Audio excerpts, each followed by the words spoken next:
Good morning to all of my students. आज के इस वीडियो लेक्चर में हम लोग सीखने वाले हैं एक बड़ी बूंद को कई सारी छोटी बूंदों में तोड़ने में किया गया कृतकार। ठीक, जो हमारी हेडिंग होगी बड़ी बूंद को छोटी बूंदों में विभाजित करने में किया गया कार्य। ठीक, या फिर दूसरा क्वेश्चन बन सकता है W बराबर 4 pi capital R square bracket में n की पावर 1/3 -1 का निगमन। यह आ सकता है, ये आपके क्लास 11 की फिजिक्स में पृष्ठ तनाव एक लेसन है, उसमें निगमन है।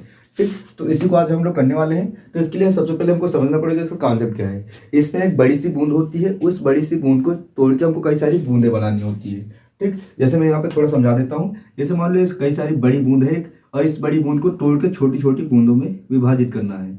बस इसी में बताना है, कृत कार्य हमको बताना है। ठीक, यानी कि किया गया कार्य क्या होगा। ठीक, तो सबसे पहले हम लोग समझते हैं। देखिए, जो बूंद होती है, बूंद समझते हैं एक प्रकार से लिक्विड होगा, लिक्विड की ही बूंद बनती है। ठीक, तो जो लिक्विड होता है यानी कि द्रव होता है, द्रव की परिभाषा क्या होती है? द्रव की परिभाषा होती है द्रव्य का वह गुण जिसमें आयतन निश्चित होता है। ठीक, लेकिन आकार निश्चित नहीं होता है। आयतन निश्चित होने कंडीशन क्या है कि उसको किसी भी बर्तन में रखा जाए, उसका आयतन जो होगा वो एक ही आएगा। ठीक, तो वहीं पे यहाँ पे यूज किया गया है बड़ी बूंद का आयतन बराबर n छोटी बूंदों का आयतन, यानी कि जितना भी बूंद रहेगा उस बूंद का आयतन नहीं बदलेगा। ठीक, तो बस वही कॉन्सेप्ट यहाँ पे यूज किया गया है। लिखा है बड़ी बूंद का आयतन बराबर n छोटी बूंदों का आयतन। ठीक, ये हो गया। उसके बाद यहाँ पे हमने डिफरेंशियल लिख रखी, माना कैपिटल R त्रिज्या की एक बड़ी बूंद की n छोटी बूंदों में विभाजित किया जाता है जिनकी त्रिज्या R है। ठीक, इतना आप लोग समझ गए। बड़ी बूंद की त्रिज्या हमने कैपिटल R ले रखी है और छोटी बूंद की त्रिज्या स्मॉल r ले रखी है। ठीक, ये हो गया। उसके बाद हमने लिखा है तब बड़ी बूंद का आयतन बराबर n छोटी बूंदों का आयतन। ठीक, इतना आप लोग समझ गए।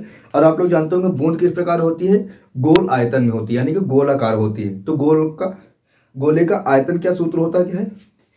4/3 पाई r क्यूब होता है। ठीक, तो यहाँ पे बड़ी बूंद का आयतन निकाला हमने 4/3 पाई r क्यूब।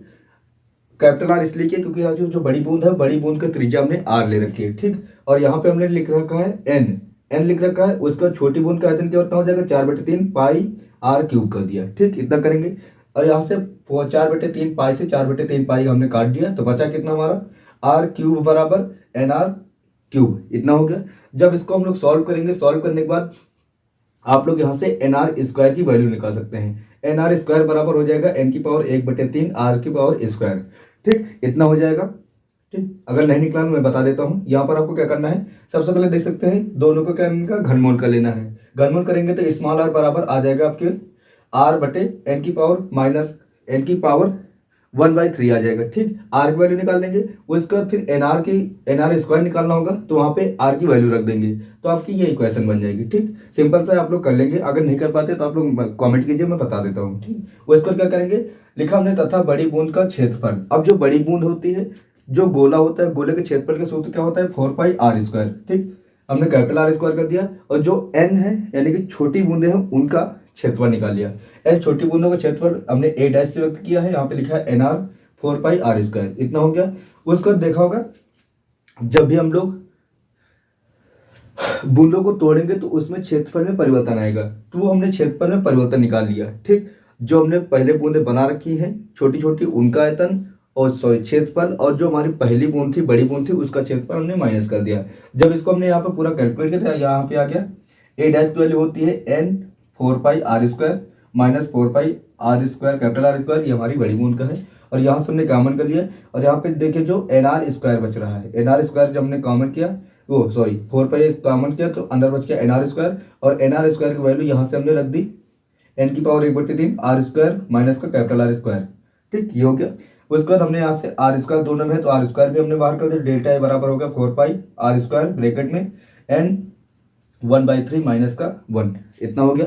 उसके बाद हमने क्या किया, बड़ी बूंद को तोड़ने में किया गया कार्य लिख दिया। ठीक, अब कार्य कैसे निकाला है, W बराबर T × डेल्टा a। ये आपने पिछले इक्वेशन में पढ़ रखा होगा पृष्ठ तनाव लेसन में। ठीक, वही से हमने लिया है, किया गया कार्य W बराबर T × डेल्टा a। ये हो गया। उसके बाद हमने लिखा W बराबर T को हमने T ले दिया और जो डेल्टा a की वैल्यू हमने यहाँ पे निकाली थी, सेम वैल्यू यहाँ पे पुट कर दी। ठीक, पुट करने के बाद जो 4π है इसको हमने आगे कर दिया और उसको TR² n की पावर 1/3 -1। ठीक, ये हमने लिख दिया।